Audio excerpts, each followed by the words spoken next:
Hello, and thank you so much for tuning into my podcast. My name is Kara, and I'm a holistic health practitioner for both people and pets. After working for years in the conventional medicine field, I realized that while our lifespans may be getting longer, our health spans are rapidly shrinking. And when it comes to our pets, both their length and quality of life are decreasing. When I turned to functional medicine and a more holistic approach to health, I saw dramatic improvements for my pets, myself, and my patients. Join me each week as I merge natural health for people and pets by focusing on the root cause of disease and applying raw, real remedies that you can use to improve overall wellness for every member of your family, including the furry ones. Hello to all my listeners out there. Welcome back. This episode marks the final episode for season 2 of Raw Remedies, and I chose my guest this week with intention for that exact reason. As you may know, I switched my dogs over to fresh food almost 5 years ago and became certified in canine nutrition not long after seeing their health transform simply from a change in diet. This was the catalyst that brought me to the human functional medicine space and completely changed the trajectory of my career. So, with that little nugget of information, I'd like to introduce Kay Stewart. She is a researcher, writer, and veterinary educator for the Feed Real Institute, a registered veterinary technician, and a certified professional canine nutritionist. She received her degree in veterinary technology from Purdue University and spent 32 years of her career in biomedical research at the University of Notre Dame. Kay published numerous articles and presented at local, regional, and international conferences on multiple topics, including the impact of environmental enrichment on laboratory animals. She has co-authored, contributed to, and edited several books. As the faculty advisor for students interested in veterinary medicine or other animal-related careers, Kay created the Pre-Vet Club of the University of Notre Dame and St. Mary's College, as well as a service club, the Proponents of Animal Welfare Service, or PAWS, to engage her students with local animal organizations and charities. Her guidance was instrumental in the admission of hundreds of students to veterinary school, and in 2017, Kay received the Purdue University College of Veterinary Medicine Distinguished Veterinary Technology Alumnus Award in recognition of her dedication to service, education, research, animal care, and the veterinary technology community. It wasn't until she found the job at the Feed Real Institute that she finally felt her passion for animals and her skills in research and writing were being authentically utilized. She now spends every workday researching and writing about the impact of fresh food on dogs' health, well-being, and longevity. Her career objective is to reach as many veterinary professionals and pet parents as possible to share the benefits of fresh food for their dogs.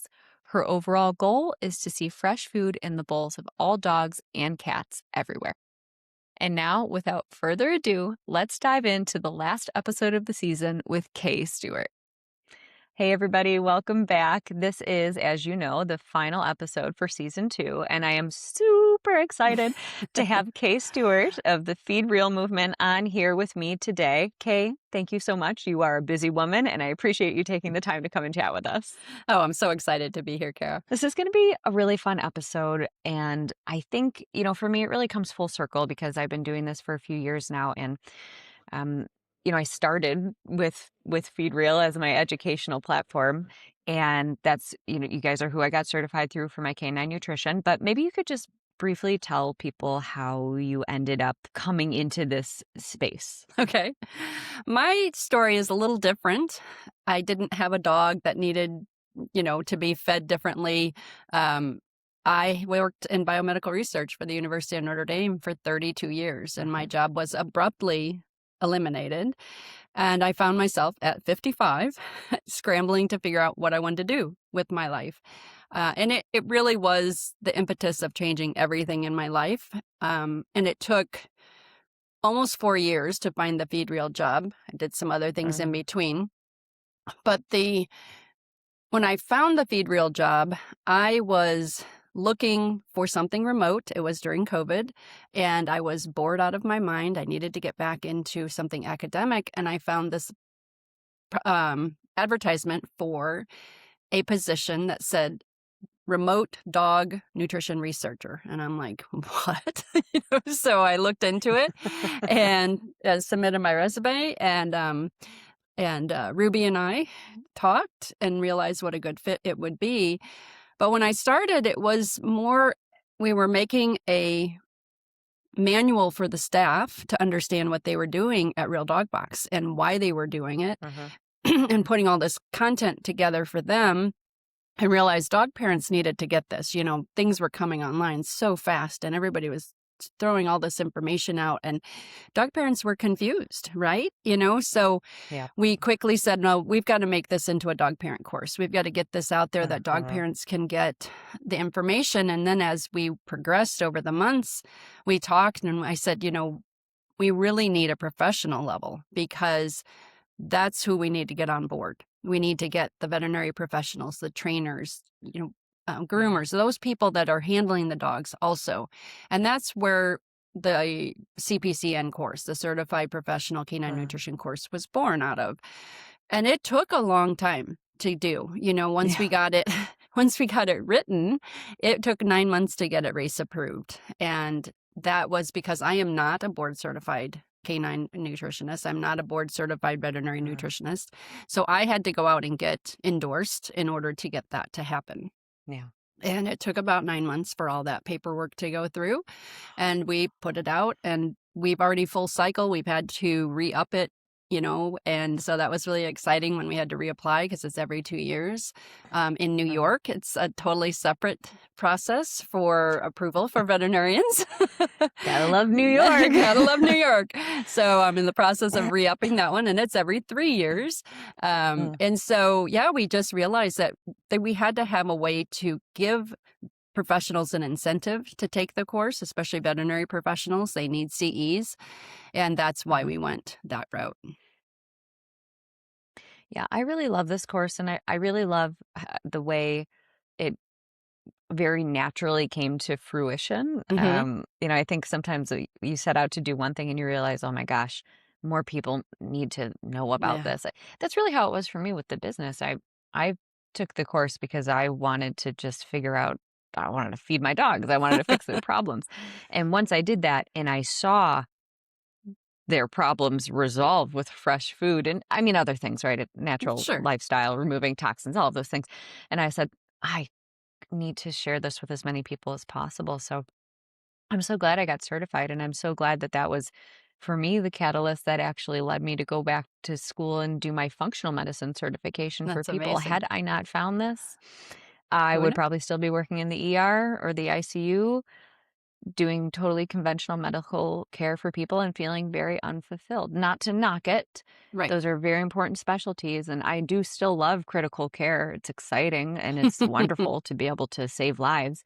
But that aspect for me of really feeling fulfilled and feeling like I was making a lasting difference, some kind of longevity change, didn't exist. And it just didn't fill my cup. So I had to do kind of a similar uproot, and now here we are. So I love it. So I think this is a kind of a good segue into the first question.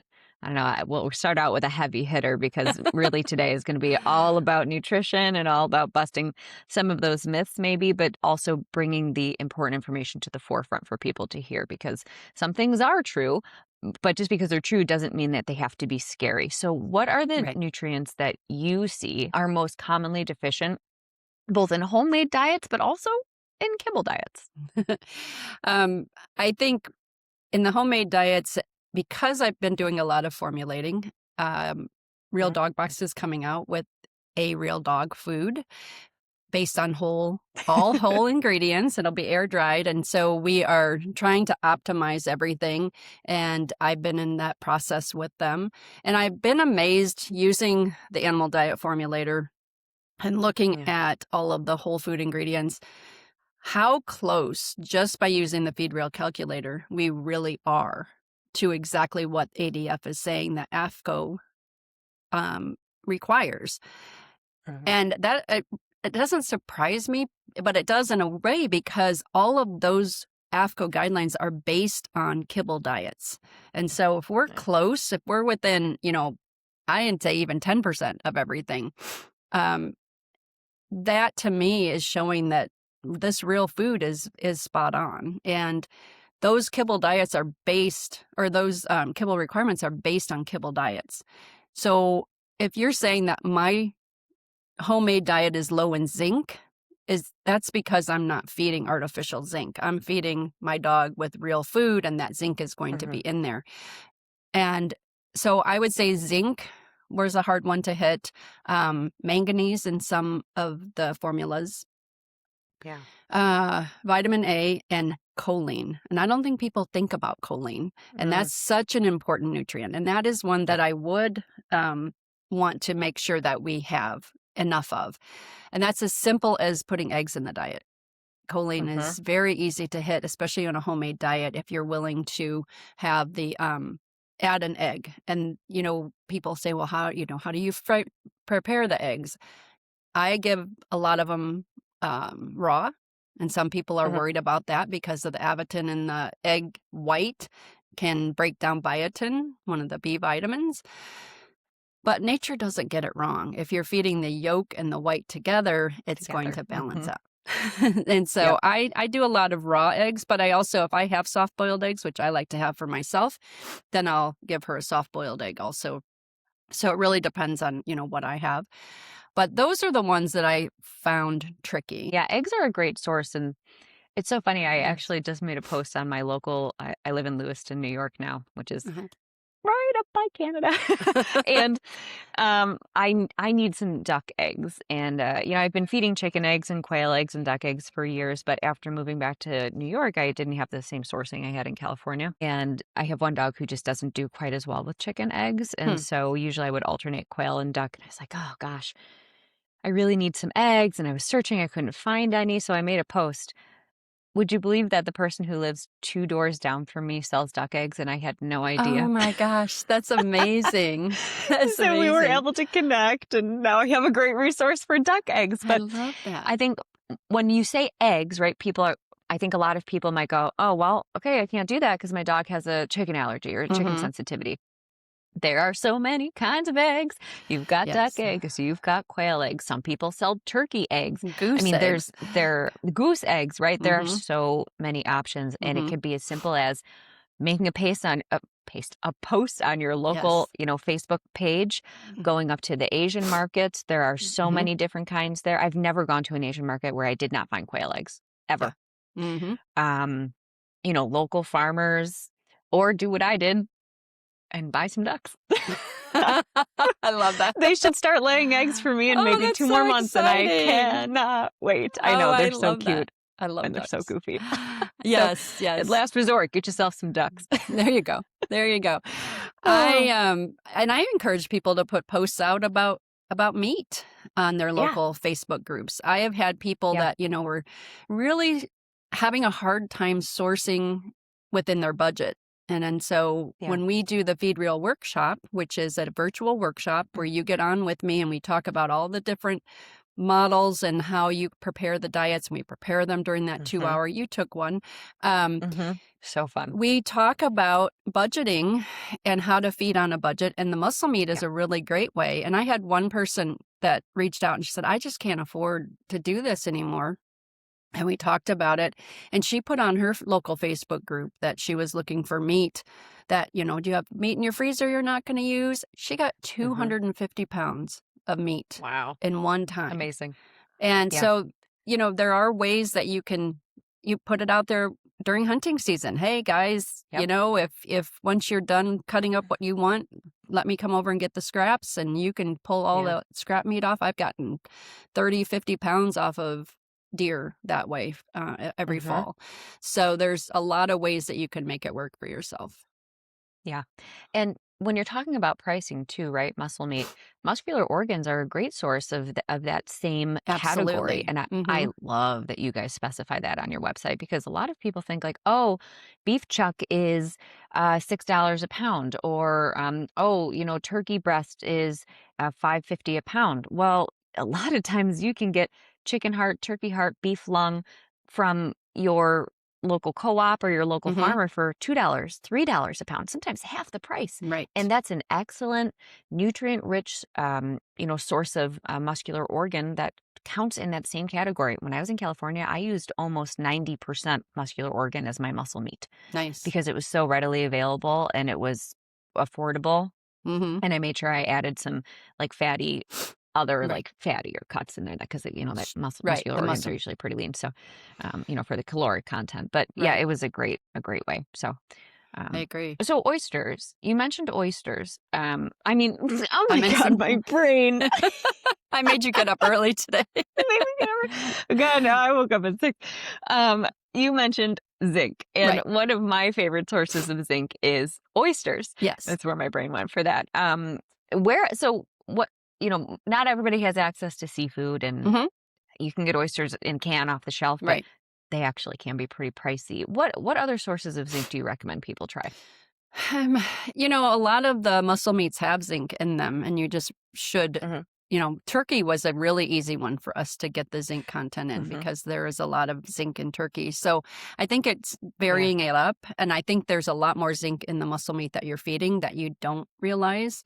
So I just, Hmm. I keep oysters, canned oysters. I buy them here and there. And what I do is open them and freeze them individually so that I'm not going through a whole can at a time because you don't need it every single day. Toss a couple Yeah. in once a week. And that way those canned ones can be expensive if you're trying to do it every day that way. But if you, Hmm. like I said, open the can, toss them in every here and there, it's Yeah. not an issue really.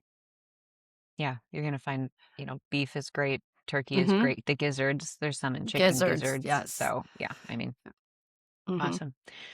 So, um, let's just while we're on the topic of like nutrients that tend to be deficient, and I do want to sprinkle in a little bit of human medicine here too. Sure. Zinc is actually something that I frequently see low in people. Okay. Um, and it's interesting, a lot of people take like over the counter multivitamins, Right. um, which I'm not a huge fan of, but I get it. Um, And usually, if people are doing that, they're not going to be low in zinc. But I see a lot of vegetarians who end up low in zinc. Mm. And they'll present with like uh, brittle nails Mm-hmm. or thinning hair. What do you see in dogs if they have low That zinc? Like, how is could you tell? yeah, that is exactly what we see, but also slow wound healing. And Mm, so I think that's a big issue. Or these chronic maybe ear infections. I have a dog that's had chronic ear infections since I got her out of rescue hmm 2 years ago. Knock on wood, they both look really good today. um, but so that was one of the things I checked, and she was fine. But those are the kind of things that you need to look at is if there's just sores that just won't heal. They're hmm not healing as fast as they should. Or like you said, brittle nails, that hair hmm coat's starting to thin. Zinc is really important in both skin and the hair coat. So those are the things you'd look at. And you have to differentiate with that diagnosis because there's a lot of things that can cause that. But that's one of Yeah. the things I would look at. Copper, Yeah. if you've got an imbalance of copper and zinc, that can be playing with it too. So that I think with kibble dogs that the copper levels are so off in some of the kibble, and then that can be throwing, yeah, don't even go there. Yeah. That can be throwing zinc off. And that's one thing when people say they want to keep doing both that I caution them about, because if Yeah. you've got this really high copper kibble and then you're trying to put in a lot of meats with a lot of zinc, and you can get that's when you Hmm. can get some weird combinations of things. But overall, Yeah. I don't think raw-fed dogs are low in zinc, even if we see that online where we've taken 29 raw diets and we found that they're low in zinc and, whatever. Low according to what? Nature doesn't get it Yeah. wrong. The dog out there, the wolf or the coyote or, coyote, they're not worried about, oh, I need to get some zinc today. What can I eat? Because nature doesn't get it wrong. And so Yeah. I think just feeding those good quality meats and rotating them, you're going to hit all those pain points. Yeah, I totally agree. And as long as you have that variety, and that's why you guys preach this. Variety is so Every important. everything we do. Yeah. Every day, every post, every lesson, right? Every lecture, it's a theme. I mean, it is like a cornerstone of what you Yes. teach, and this is something that I explain to my patients as well. Mm-hmm. You can't just choose the same 5 foods to eat every day, or Yes. you will end up with a nutritional deficiency. simply because you're not giving yourself the variety that you need. One of the arguments out there is, well, dogs need complete and balanced because if you don't do it, they'll get nutritional deficiencies. And then the counter argument is, well, people don't eat off a spreadsheet. Why do dogs need to eat off a Right. spreadsheet? And then the counter argument to that is, well, look how many people have nutritional deficiencies, a lot of them. Mm-hmm. But my final argument, the umbrella, right, the overhead Yes. is, what's the reason for both of those things? Right. Why do people and dogs who don't eat off of a spreadsheet have nutritional deficiencies? Because they're not eating the right stuff. Lack of variety. Yeah. Lack of variety and Yes. lack of nutrient-dense Density. foods. Yes. Yeah, variety doesn't mean getting every flavor of a bag of Lay's potato Yeah, chips, right? no. Variety means Variety the of rainbow nutrients. That's right. of actual food, right? Have 5 or 6 different animal proteins: beef, turkey, chicken, Yes. pork, fish, lamb, right? Yeah. Have have a serving of every color vegetable. Pick a day a week. Monday is red, strawberries. Tuesday Mm-mm. is purple, eggplant. Yeah. Wednesday is green, broccoli, right? Choose a color every day and you will get what you need, I promise. I get it. And that's exactly what we tell people. But then I'll get the consult where it's an old dog and the only thing they'll eat is turkey. Mhm. And I'm like, okay, that's okay. Yeah. So we're going to do that, but then you're going to put variety into the organs. And then you can bring in pork organs and you can bring in fish. And, they're like, oh, yeah, I didn't think about that. They are still getting a Yeah. lot of different proteins. So, and cats are notorious for that. Like they'll pick one. Yeah. We all know that, Yes. one type of food, but you can still sneak some stuff in there. My daughter, we raw feed her cats. And that's what I love about the ground organ mix with Real Dog Box is every month it's different. So this month it's pork liver, pork spleen. Last month it was beef liver, lamb spleen. They make this combination. And so just sprinkling that on their food or getting your raw organs the same way. But I'm talking about for convenience, and for cats, that worked so well. The cats are now down in Texas with her, so I'm not feeding them anymore, but she's carrying that out. Yes, they'll only eat that chicken-based food. We tried, I'm going to give them variety, and that didn't work. But we can add variety different ways. So if you have a dog that even, if they have a sensitivity, then you can still try other foods that are going to provide those different nutrients. You can still get variety in there. Yeah, I totally agree. Cats are tough, but you can sneak it in there. We've been doing fresh food for the cats for a long time now, and we started out with raw. Well, I say started out loosely. I mean, we eventually, after sheer force of will, got all 3 cats on raw. But I started that when my oldest cat was 12. Now he's 16 and he's getting up there. And it was time to actually move to cooked. Yeah. But it was too hard to feed him only cooked and the other ones raw. They'd swap. And then he wouldn't eat and whatever. So now everybody just eats cooked. But I love using those mixes because if I'm putting stuff in the crock pot, I'm letting it cook slowly, and then I take it all out and I use my immersion blender, which is the greatest tool known to man. And then when I go to put a spoonful on their plate, I just open up the packet and I take a little sprinkle and I sprinkle it and then I mash it, and they are none the wiser. They would never know that it's in there. So it's a really good way to add variety in if you're, like you said, you have a cat who is an imprint eater and they just will only eat that chicken base or that fish base. Or if they won't eat fresh food and they just insist on eating out of a can, or they're adamant that they're going to starve themselves and die. All right, feed them the canned food, but sprinkle a little bit of that organ mix in there. And then you've gotten them some excellent nutrient-dense cuts and variety. So great way to add things into the bowl. So you mentioned copper and kibble. So can we talk about liver? Sure.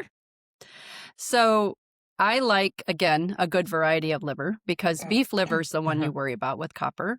But there's so many other types of liver that you can use. And just that variety can mix it up.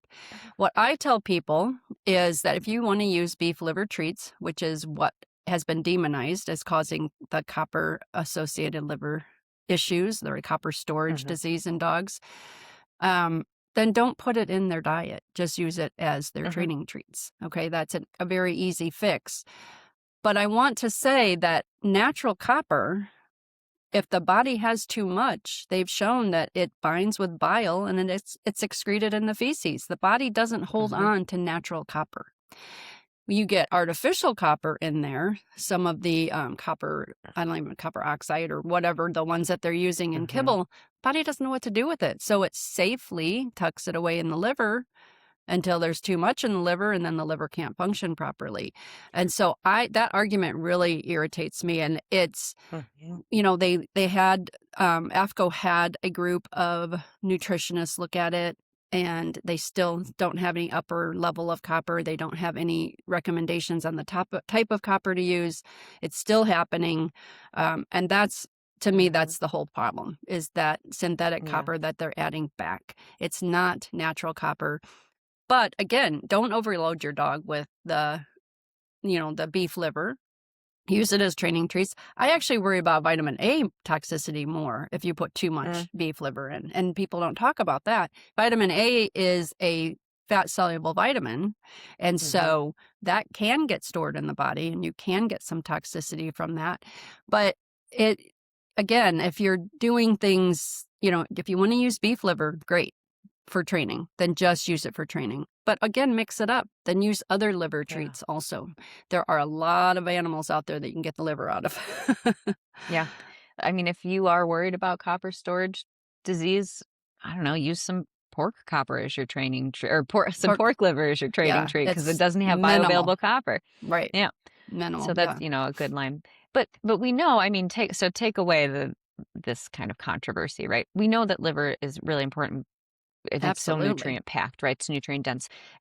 Puppies need more. Now, I don't do a lot with puppies. Mhm. I mostly deal with adult dogs because I think puppies are nuanced and you really need to dive deep and kind of specialize in that if you're going to be helping people feed puppies. Mhm. Why do we feed puppies more liver? Well, again, it's those extra nutrients that they need. Hmm. They're going through them so fast. It's funny. I just updated the puppy article literally this I'll week, have to read it. for our newsletter that comes out on Tuesday. And the impetus of me doing that was my daughter's getting a puppy this weekend, and so we were talking about feeding him, and he's coming Yeah. off of a holistic farm that they started him right away on raw. Oh, His parents are raw I love fed. that. I know. And she wouldn't release the puppies before 14 weeks of age. Oh Uh, my God. she said, nope, Amazing. they have to stay with mom. Two of them went to Canada and they had to go a little early because Yeah. of rules. But she wanted those puppies in with the mom and dad up until that point. So they're getting I know, I was so happy when my daughter told me that. So they're getting a very Yeah. strong early basis for their gut health, and all the nutrients. But, liver and another secreting organ, we recommend at least 7% in puppies, because of those extra nutrients that they're going through for growth. If they don't have that, they could come up with a deficiency. And puppies do need it more balanced, if you will, on a daily basis because they don't have the storage in their body of the extra Mhm. nutrients. So puppies are a little more nuanced, especially when you have those large and giant breeds that you want to grow very slowly. You don't want them to grow fast. I know, and I've seen people in the past be very excited as those big dogs grow, and then all of a sudden they get these Mhm. these issues with their bones because they're growing too fast. Yeah. And so when you have a puppy, you do need to be a little more careful with it, with feeding raw, but it's very doable. It's still very doable. We recommend a little higher bone content, about 17% rather than 10 to 12, just Mhm. because they are growing so fast. But then again, you watch your own dog. I think people have they think puppies are cute when they're big and fat, and that's not good for them either. So you still want to Yeah. maintain that body score as they're growing, especially those large breed dogs. There's so many things that you just want to keep track of. Watching their stools. I've had people say, well, yeah, my puppy's stools are just so soft and they're on kibble. They're just not Mhm. able to process everything. there's, there's good articles about the difference between their gut microbiome as adults if they get raw food as puppies, not having the allergies as adults if they've been raw fed, and that gut microbiome has Yeah. been able to establish itself. So I think getting puppies started as soon as possible is so key. And you're giving them, if you're giving them raw meaty bones, they're actually chewing on the right thing when they're Hmm. teething, and you have that, that natural chewing habit for them. Yeah. I agree. I could not agree more. And I love how you brought in the microbiome because it's so important. Your gut health is the basis for all of your health, and Everything. building that foundation is of the utmost importance. I love that your daughter is getting a naturally reared Uh, puppy. I'm just so excited about that for you. I hope that can be me one day, but like far, far in the future because yeah. I have more animals that I can handle right now. So you just added ducks on top of it. I know, yeah, chickens and ducks, they're my new love. I love them so much. They just really bring me joy. They're so different from dogs and cats, and Absolutely. it's a different kind of love. It's like a patient kind of love, and it's I don't know, it just brings me joy. So I get my chicken snuggles every day. That's awesome. I love that. Um, that made me, and that's where, you think about the dogs that are the breeds that they can't even deliver because of the big heads and flat faces. So they're taking Yeah. these all by C-sections. And Yep. guess what? Those are the dogs that have allergies later on in life so bad because they haven't gone through that natural seeding process of going through the vaginal canal and being exposed to the Mhm. mother's microbiome. And it's just amazing to me what we've done to these poor dogs, the Yeah. breeding of them. Yeah. So that's a whole Yeah. other issue. If you have a dog that you're getting from a breeder that dog came out C-section, you need to really develop that gut microbiome early. Yeah. And even, I mean, I have seen actually incidences where you'll have a raw fed or a fresh fed dog and she gets pregnant, and then people will recommend, oh well, now that they're pregnant you have to go Mm, back to feeding kibble, and mm-mm, that's going to disrupt mom's microbiome. And then when she has absolutely. those puppies, whether they're naturally birthed or not, they go to nurse, and things can be disrupted because they pass Hmm. on even through the Right, milk, right? A microbiome there. And so if mom's microbiome is not great, puppy's microbiome is not going to be great, so that right. because that's where they get it from. So yeah, I mean, it comes full Full circle. It's all circle. just so important. It Yeah. is. And I had one of the consults I did recently, she had a female that was pregnant, and that was the question she asked me. She's like, everybody's telling me I have to put her back on kibble. And I'm like, no, no, no, this is what we're going to do. And I sent her, we'd have the article on that in the course and Yeah. available to the public. Yes, you need to increase her food, and you need to start giving her more nutrient dense food because she can't eat a lot of food. There's no room in the stomach. And Hmm. so, you change up according to her needs. And yes, you Yeah. increase that amount of bone because so much bone is going to or the calcium is going to the puppies, but Hmm. it's very doable. And we have all of those resources on the FeedReal site that you can go and look at and, peruse. That site, all of the getting started articles are free to the public. There are some behind a pay gate that are the more advanced longevity type articles, but the ones that you need to get started with, the FeedReal Hmm. calculator, all that's free to the public. We want people Yeah. to get out there. And the thing I love about our format is that it's not it's just the article. You're not going to have all these ads popping up and you have to scroll around ads. No, we have it on our platform. It's just the article you're going to read, and links to other articles, maybe links to some product outside of our realm. But for the most part, you're just going to have articles that tell you what you need to know. Excellent. Yeah, I love your calculator and I direct people there all the time. I have one as well, and it has the cooked aspect, but I like how yours has, because a lot of people can't do certain sourcing, right? They're in a Right. food desert or Right. they're landlocked or, Mm-hmm. whatever it is. And you have the swaps for your Mm-hmm. air dried bones and your organ mixes and your meatballs. And I love how, because you get to the end and you might go, oh my God, I can't find um the raw meaty bones somewhere. We don't sell those at my local grocery store, and we don't have Mm-hmm. any Asian markets. Well, Real Dog Box has a solution for you, and it's affordable and it's healthy. Yeah. So Well, and the new excellent option we're resources. going to be adding very soon is bone meal. And so you'll be able to click on a bone Oh, meal nice. button and how to configure it with bone meal. And we're in the process Awesome. of working through all that. We have all the calculations there. I'm literally testing it on my dog as we speak Yeah. to make sure that the calculations we have are going to produce those nice firm stools. I'm not worried about Yeah. her calcium phosphorus level because the product I'm getting is good. But are we adding the right amount? And so I'm keeping track of that and working with her to make sure that the calculations we have, they look good on paper, but we want to make sure that it works good on her. And my dog is used to eating raw meaty bones, and she always has good firm stools. So she's a good one to work with, and we'll see how it Yeah. impacts her. Yeah. Exciting. Yeah. So let's talk about one of my favorite components of the dish, and that is fish. I love fish. I love omega-3s. They are so, so important. Mm. But lots of people say, well, wild dogs don't eat fish, right? Wolves don't eat fish.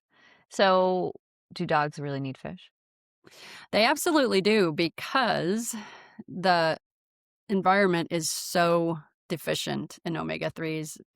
So the animals that we're feeding our animals are probably not having the omega-3s in them. If you're feeding them all wild game, maybe you wouldn't need it, but we're not feeding that. I love fish also. I have an itchy doodle. And every time she gets stressed, it comes through her skin. That's just how she manifests it. So she gets 20% fish in her diet on a daily basis. And if she's in a Awesome. stressed situation, I increase that with some fish treats. That maintains her skin integrity. And it just really helps her. If people come to me and say they have a dog that's on kibble, and they're itchy, but I just can't do all that, the first thing I recommend is fish. Get fish on that diet. And the reason for that is kibble's really high in omega-6, which of course is the inflammatory fatty acid.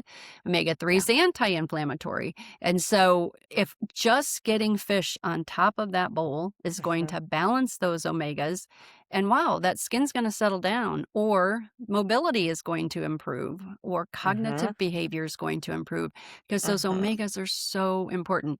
Kibble, according to AFCO, can be 30 to 1 omega-6 to omega-3s. I know. 30 to 1. That is just horrible, And so, they say puppies should have 3 to 1. Adult dogs can have it higher. We try to keep it no more than 12 to 1. And that's a different quality one that's fresh meat versus kibble anyway. So, there's a lot of nuances there. But yes, fish is amazing for the dogs. And most of them will eat it raw. Some dogs won't. So you may have to gently cook it or use air dried or dehydrated or freeze dried, whatever. You may have to play with it with your dog. My dog loves all fish. And the cats, oh my gosh, you talk about a way to entice your cats. Most cats will gobble it up. So, it's just so good for them. But we're talking about the small fatty fish. We're not talking about tuna or tilapia or snapper or any of that. We're talking about the small fatty fish. I love sardines and smelt are the two I can get very, very easily at the co-op that I go to. Sometimes he has mackerel, sometimes anchovies, but he always has smelt and sardines. With Real Dog Box, we also put in capelin and green lip mussels. We could talk about green lip mussels that's another just a nutrient that's so amazing, a whole food with the nutrients in it. So you can get those or mussels in general. You can go to the grocery store. I know Aldi always has black mussels in there, blue lip mussels that you can steam, pull that meat out. They're not real expensive. And again, you don't have to do it daily, but do it to mix things up. It's a really good way to mix it up. But adding omegas to that bowl every day, I think, is so important. Yep. Fish is like the secret weapon of the dish. I think so. I mean, I could wax poetic for hours about why fish is so important. And this is another one of those nutrient deficiencies that I see in almost every person I am consulting on or seeing in my primary practice for heart disease, diabetes, cognitive changes, musculoskeletal pain, arthritis, right? people with those conditions usually are so deficient in their omegas, and it's so frustrating because and I mean when I talk about omega-3s, that's only one component of why fish is so Yes, beneficial. absolutely. I like to use, you mentioned them, right? The smash fish, right? So, Hmm. no, I'm terrible at this. So, okay, so sardines, mackerel, anchovy, Anchovies. salmon, and herring. Yeah. So those are because you're going to get your omega-3s. Vitamin anchovies don't have the vitamin D really, but um, uh, so remove the anchovies, I guess. But your vitamin D, there's magnesium, there's some zinc in fish. You're getting calcium Yeah. because of the bones. Um, Well, they're and when just, you're it's so when beneficial. yeah, when you're feeding the whole fish, they're getting all of that. They're getting all the Mm-hmm. organs. Yes, it's Yeah. very small parts, but they're still getting those little nutrients. Yeah. Minerals you get, they're trace minerals. That means they need Yeah. very small amounts. Small. Mm. And that adding like a sardine, has you're getting that brain, you're getting the eyeballs, you're getting all the organs that are in it. And the sardines I get are anywhere from 6 to 8 inches long. And Mm-hmm. so she gets anywhere from 2/3 to 3/4 of one in every day. Yeah. And it's all those other parts of it that are in there, the tissues. So I think fish are great. And like you said, vitamin D. How many of us and our animals are deficient in vitamin D? And so that's Yeah. a really good way to get vitamin D into them. And that's Yep. when we were formulating for the Real Dog Box food, that was one of the things that you'll see that we have a lot of fish in those meals. To keep the ratio where we wanted it for the omega-6 and omega-3. And Mm-hmm. because the vitamin D, it added that. It added zinc, and a lot of times when I Mm-hmm. was trying to get the zinc level up, there's just so many good nutrients in the different fish. And again, this is one where you can vary it up. Like you said, anchovies aren't going to have that much vitamin D. Smelt aren't going to have as much vitamin D because they're Mm-hmm. just very little bone in them. But you vary those up, they're going to add other nutrients too. And you just keep rotating them through. So what I like to do is, I get the Real Dog Box subscription box every month. There's a packet of fish in there, and I put those Mm-hmm. aside. And then as I'm prepping their meals, I add those in so you get that variety in there. And Yeah. that's another way to get variety in the bowl. Yep. I love I really like to use those a lot as treats. Hmm. And this for the smaller ones, I'll use them as treats for my cats too. Hmm. Um, from Real Dog, because it's shelf stable, so you can pop it up on the shelf. Don't open it yet if you're not ready Right. to use it, Right. because you don't want things to oxidize once they're open. But Right. the package is resealable. But I love using those as treats, training treats, or just, I need a distraction so I can go and do something quietly for 20 minutes Yes. treats. Yes. I'm a big fan of, My Pet Carnivore Hmm. brands. They have really great, frozen Yeah. options for fish. And I like to use those those are for my meal For prep. prep. So Hmm. they have whole sardines, and that's actually a huge favorite in our house because I will feed those frozen. Mm. So my meals, they're raw meals, but I always warm them by putting the container in the sink for about 20 Hmm. minutes and then feeding it. But the sardine I actually feed separately. So instead of putting it in the container, I leave them separate. I Hmm. feed them their meal, whatever time of day I feed them their meal.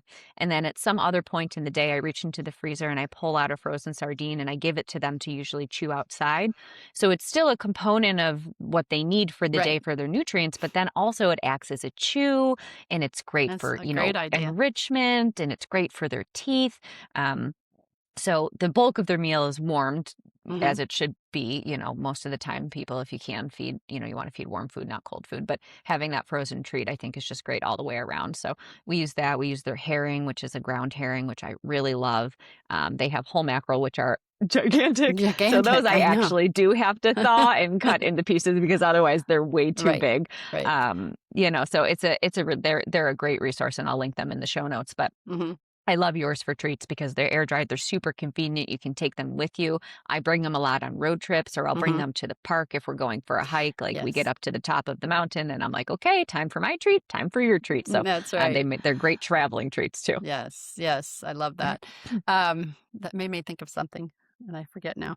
But yeah, the omegas, it's just so easy to do, to add. And Yeah. like I said, these people that aren't ready to make the switch, what's funny is I'll get them to do that. And go get canned sardines. Just make sure they're in water. If there's a tiny Yeah. bit of salt, that's fine.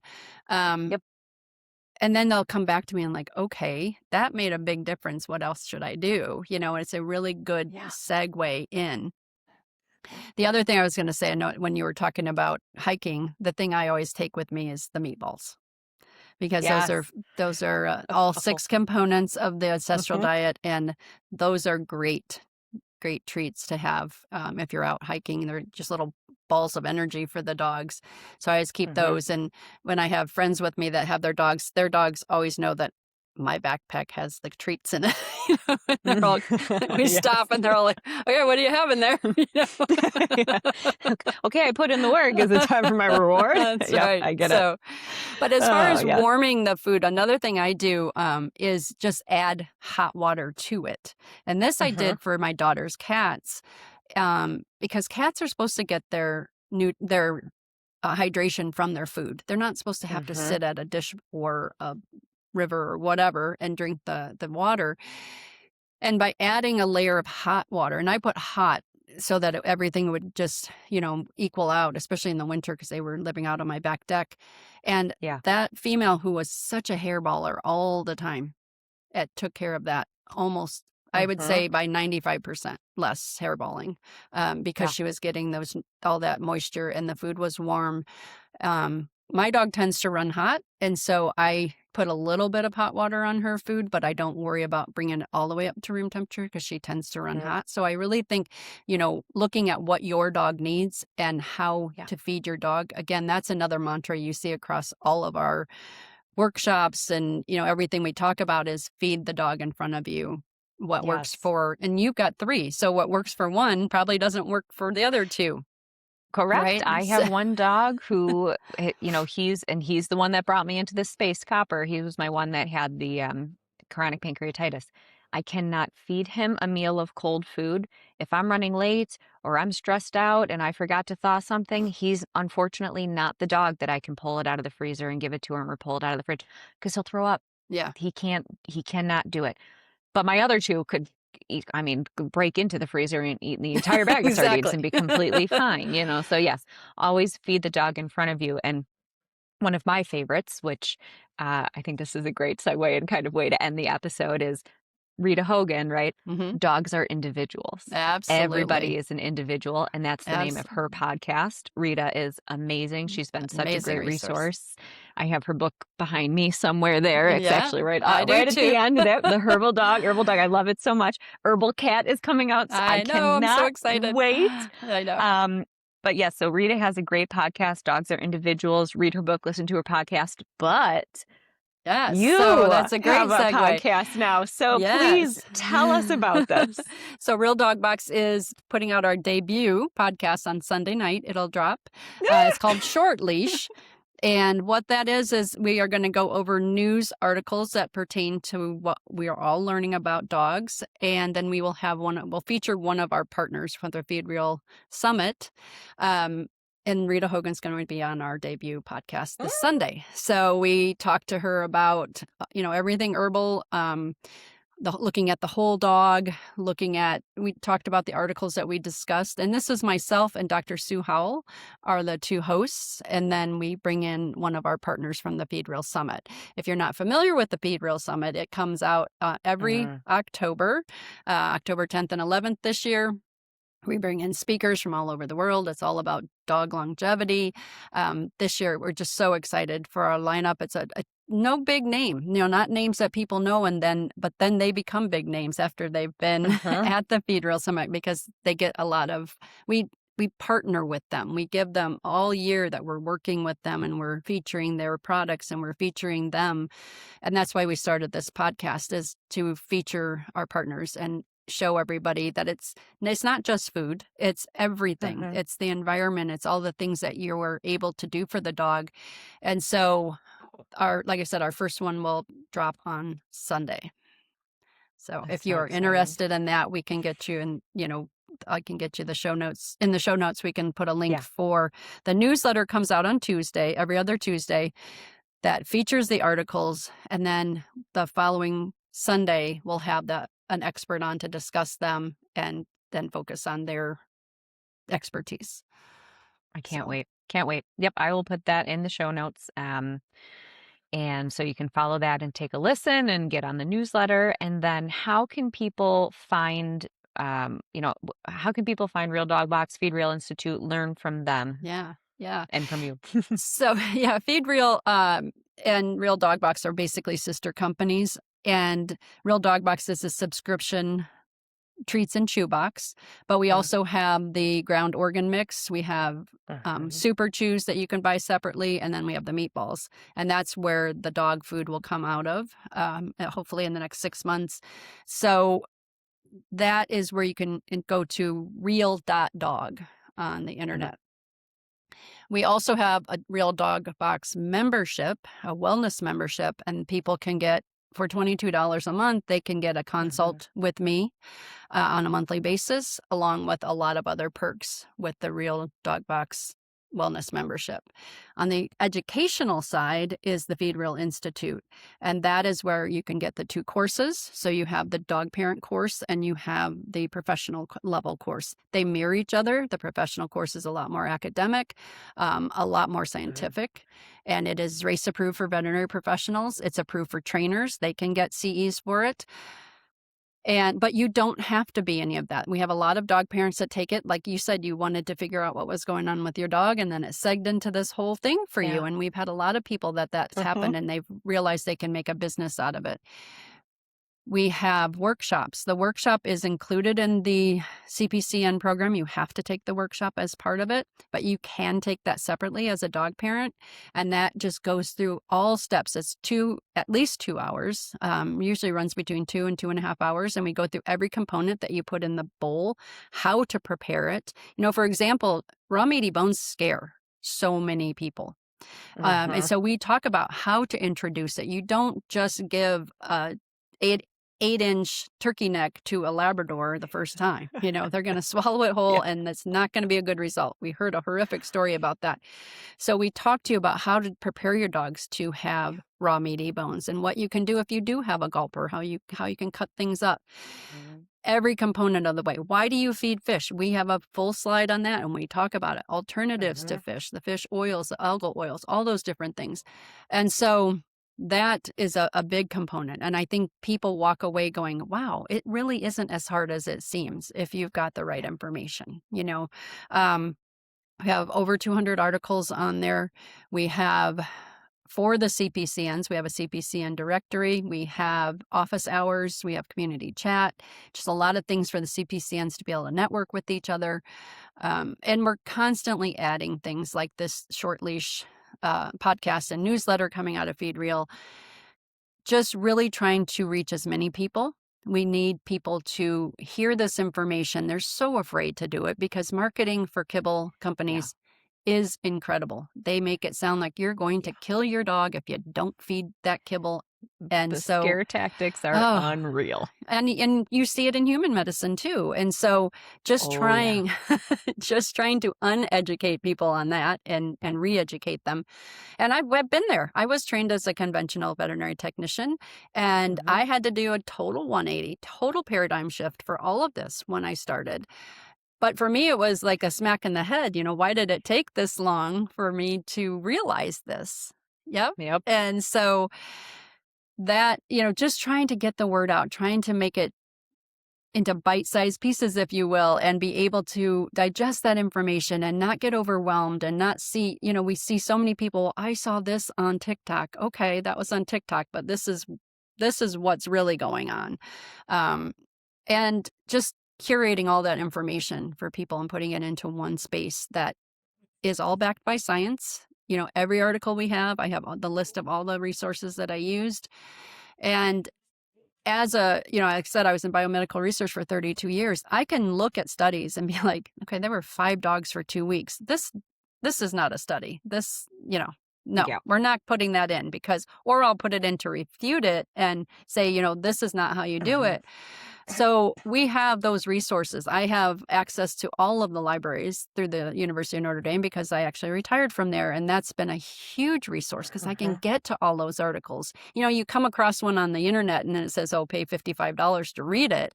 I can get those Mhm. articles and get through and read them Yep. all and break them down. So there's just so much information on there. I know a lot of people say, well, AI can tell me everything I need to know. If you don't know what you're talking about, you can't trust what Yeah. AI is telling you.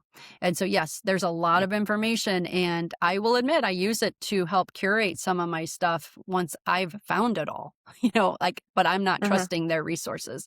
And that's what's scary is that people are starting to just think that anything that chat says is right. And I guarantee you it's not. I mean, Yep. I argue with it because it's not. And so that's why I think it's so important to have a site like the Feed Real Institute that has it all curated. It's all backed by science. It's all there and we're available to you. We have an active group that goes through all of our messages. And if it's something they direct to me, then I answer those. We just, we're really there for people. That's our main thing. Yeah. Such amazing resources, and very affordable and available. So, Mhm. Kate, a million thank yous. Oh, you're welcome. You have made a difference in the lives of so many animals and their pet parents, right? The pets and their parents, Yes. my own family included. So thank you so much, and thank you for coming on. We'll link Oh, everything in the show notes so that you can see perfect. it. And I hope I get to see you and talk to you again soon. Will you be at the summit this year? I You're will gonna say not. no. I know. I went I to know. the Institute for Functional Medicine conference this summer Yes. instead. I had to pick only one, I having get moved it. back to New York. So Yes. I know. And it was in San Diego too. And when I was Oh, there, I was gosh. like, man, I wish I had an hour so that I could swing by and say hello to everybody at the Yeah. The warehouse. kitchen. But I couldn't do Yeah. it. But Yeah. next year for sure. You will be missed. I will miss you there. I'll be there in spirit, I promise. Okay. Thank you. All right. I will talk to you soon. Bye-bye, All right. everybody. Thank you for listening. Please remember that you, yes, you, are the driving force that helps keep small businesses and platforms like mine running. So if you liked what you heard, please like, share, and most importantly, rate this podcast. It's the only way we can reach more people and spread the word about natural health. None of the conditions discussed or recommendations given are meant to replace the advice of your health provider. So if you have concerns about yourself or your pets, please confer with a human or animal health practitioner. Have a super fantastic day, and I'll see you next week.